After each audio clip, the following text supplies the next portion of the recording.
ठाणे आणि नागपूरप्रमाणे पुण्यातल्या पेट्रोल पंपांवरही हेराफेरी करण्यात आल्याचं उघड झालंय। ठाणे पोलिसांच्या गुन्हे शाखेनं पुणे अहमदनगर हायवेवरच्या इंडियन ऑइलचा पेट्रोल पंप सील केलेला आहे। गेल्या काही दिवसांपासून ठाण्याच्या गुन्हे शाखेत होणारी हेराफेरी करणाऱ्या पेट्रोल पंपाचा पर्दाफाश करून अनेकांना अटक करण्यात येते आहे। त्यांच्या चौकशी दरम्यान पुण्यातल्या चंदननगर परिसरातल्या पेट्रोल पंपावर हात मारला जात असल्याची माहिती पोलिसांना मिळाली। या माहितीच्या आधारे ठाणे गुन्हे शाखेनं ही कारवाई केलेली आहे।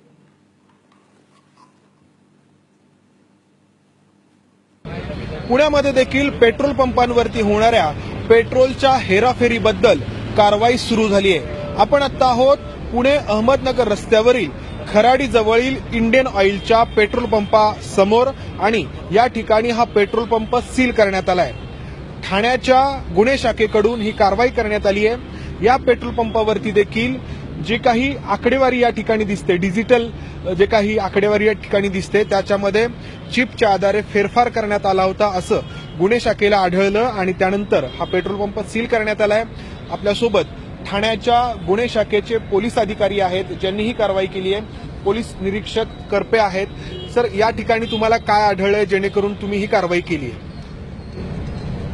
ठाण्यामध्ये मानपाडा पोलिसांना एक गुन्हा दाखल आहे आणि त्या गुन्ह्यावर जे आरोपी अटक केलेत आपण यापूर्वी, अनिल सोनवणे आणि प्रकाश नुलकर म्हणून, यांच्याकडून आपल्याला जी माहिती मिळाली की पुण्यातील अशा पेट्रोल पंपामध्ये ठराविक युनिटमध्ये, डिस्पेन्सरी युनिटमध्ये पल्सरमध्ये टॅम्परिंग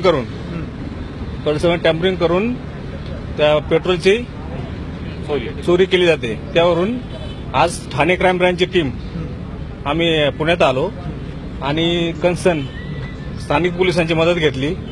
वेट अँड मेजरमेंटचे कर्मचारी अधिकारी आहेत आणि टेक्निशियन यांच्या मदतीने आपण कारवाई केलेली आहे आणि त्याच्यात आपण पंचनामा करून ते रिकव्हर केलेला आहे। पुढील कारवाई चालू आहे।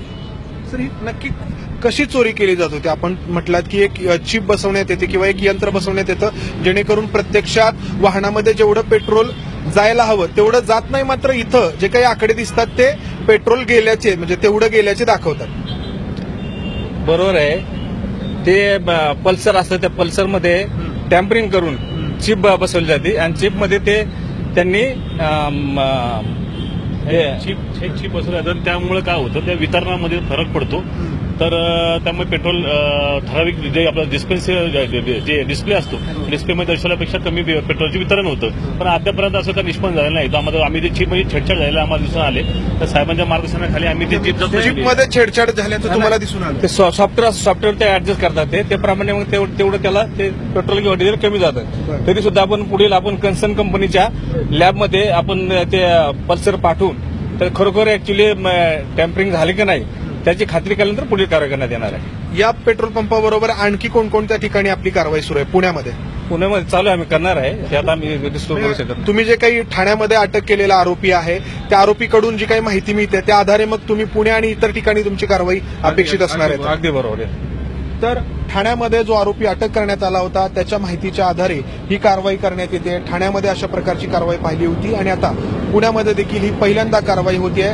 ठाण्यातील जे काही रॅकेट होतं, अशा प्रकारे पेट्रोल पंपांवरती मीटरमध्ये गडबडी करणारं, त्याची पाळमुळं पुण्यापर्यंत पोहोचल्याचं या कारवाईवरून दिसून येत आहे। कॅमेरामन विजयराव समंदार गुंजारी, एबीपी माझा, पुणे।